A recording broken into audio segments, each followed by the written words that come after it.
Alright, so what we have now is a bike like no other. A neo sports cafe that was meant to make a statement for what it is. A combination of retro and modern design elements with circular headlamp, sculpted fuel tank, a stubby tail, and a deep roaring engine sound. This bike sets an unmistakable identity of its own, the Honda CB650R.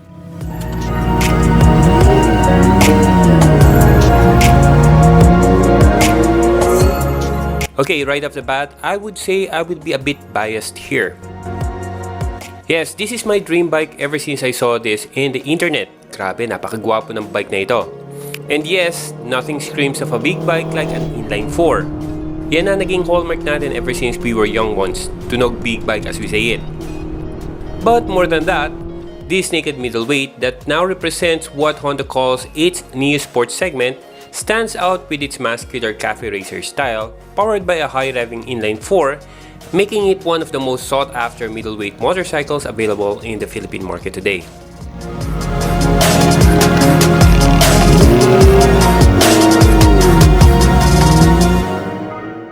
Honda is shaking things up in its naked segment thanks to its new line of neo sports cafe concepts.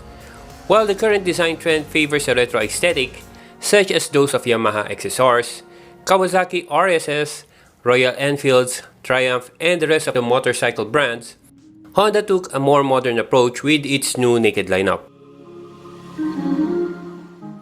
The Neo Sports Cafe signature look does have a moderately classic feel to it, however, the vintage has been mixed in with more modern minimalist lines.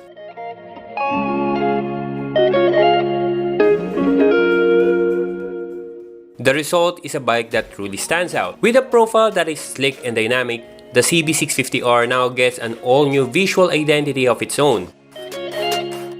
The new CB650R features a patented retro-modern naked bike styling with classic-looking round LED headlamp up front, along with a bulky tank flanked by contrasting silver plates.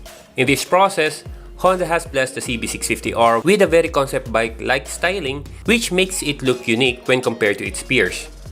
The bike gets a circular headlamp which is a full LED unit and comes integrated with daytime running LEDs as well, with full LED turn signals to complete the futuristic look.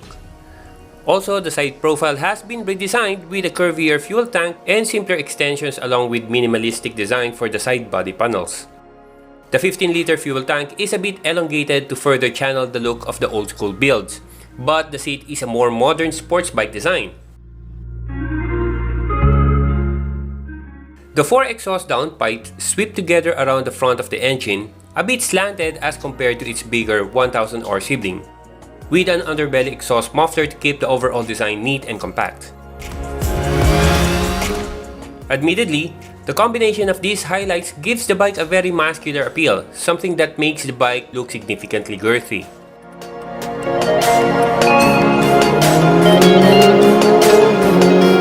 Inline 4-cylinder engines have been a staple of Honda's lineup. A twist of the throttle rewards riders with crisp throttle response and addictive intake and exhaust sounds, delivering a thrilling growl as rev climbs.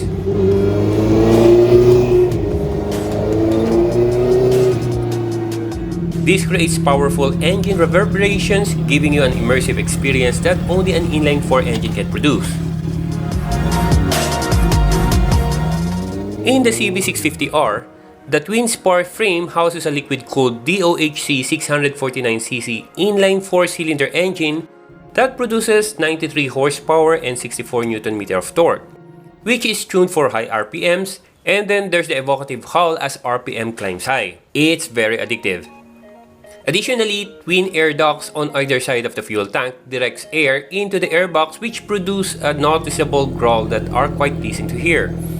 These air ducts pull in fresh air directly from the front, which should improve intake efficiency and optimizes torque delivery. It is then paired with a 6-speed manual gearbox that uses chain final drive. The assist and slipper clutch manages the 6-speed gearbox while easing up shifts and downshifts with its light clutch lever action. It also prevents rear wheel lockups during rapid downshifting to allow smoothly controlled corner entry. Notably, this bike comes with a Honda Selectable Torque Control, or HSTC, which controls the engine's torque output by detecting differences in the slip ratio between the front and rear wheels. In short, this HSTC is there to maintain rear wheel traction by smoothly reducing torque to the rear wheel, thus maintaining traction.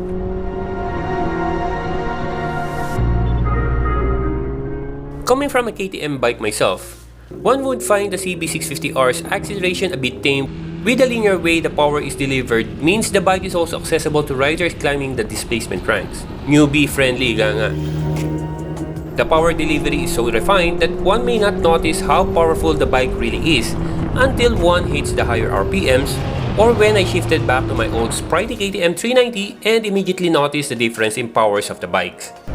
Pakiramdam natin ang ihina itong motor natin. Complementing its notable performance is a street-friendly chassis and ergonomics. This achievement can be credited to the neutral style of the handlebars and foot pegs of the CB650R. Thanks to its more neutral ergonomics, the bike handles better in city roads. The handlebar has been slightly shifted forward and down, and the foot pegs have slipped backwards, which leans the rider forward into the bike, which makes the full rider triangle somewhat sporty while retaining the relaxed riding stance. Likewise, the seat height is 810 mm off the deck with a mighty skinny front bit where it meets the narrow trailing edge of the flange gas tank. That and compact framing make for a very narrow waist indeed, making it easy to reach that ground to maneuver the bike.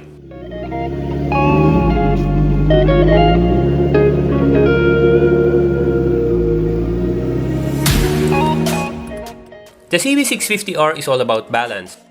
The bike is actually heavy at 203 kilograms, however, it doesn't really feel that heavy. The bike's hefty weight is carried well and feels very stable on the road. The frame's elliptical spars feature tuned rigidity balance for front and rear wheel feedback, which is well appreciated on winding roads and sharp turns. The suspension setup comprises Showa upside-down forks and a Honda Pro Link monoshock suspension on the rear. Okay, so the time that we have been driving this bike, napakaganda na suspension niya. I mean, it's very comfortable. I thought magandang-maganda na yung suspension ni Duke, but somehow this brings it to another level. Solid shaft but not stiff. I'm not sure if you're getting what I'm trying to say. Hindi mo ramdam yung lubak in a way eh. It handles the unevenness of the road pretty well. While stopping power comes from the dual radially mounted 4-piston brake calipers with floating dual disc up front and single disc at the rear. And those super meaty front and rear tires deliver superbike grip levels as well.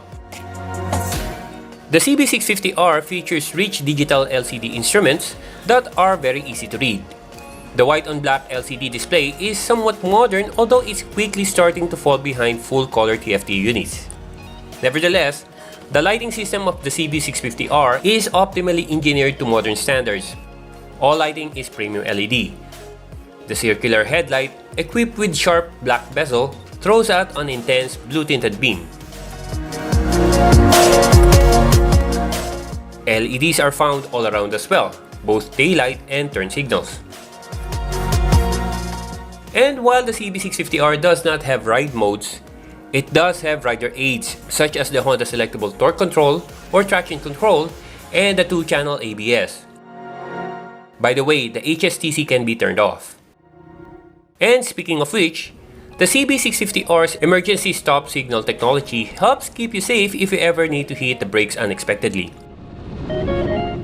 The system detects sudden braking and automatically activates the front and rear hazard lights, which flash to warn any nearby vehicles. Overall, the mid-size CB650R makes for an appropriate step up from beginner bikes or a reintroduction to riding. It is for those who want the fun and ownership experience of a big capacity inline 4 motorcycle but doesn't want something extreme and intimidating like a liter class super sport. Its engine performance, comfortable ergonomics, and top quality is something that cannot be overlooked. Moreover, Honda brought the full brunt of its Neo Sports Cafe design philosophy that makes for a welcome break from the humdrum of the cookie cutter naked street fighters. Though the bike may have higher price tag than many of its competitors, many will find a top quality middleweight classy naked bike powered by an entertaining and high revving inline 4 to be the only bike in the 650cc range that will be the perfect as a prestige and fun bike. And with that, I guess I'll end my vlog here. Thank you for watching. If you like this video, do hit the thumbs up and subscribe to BossTL PH. And don't forget to click that notification bell to be notified of our new uploads. And as I always say, stay awesome, stay safe, see you in the next episode. Bye for now.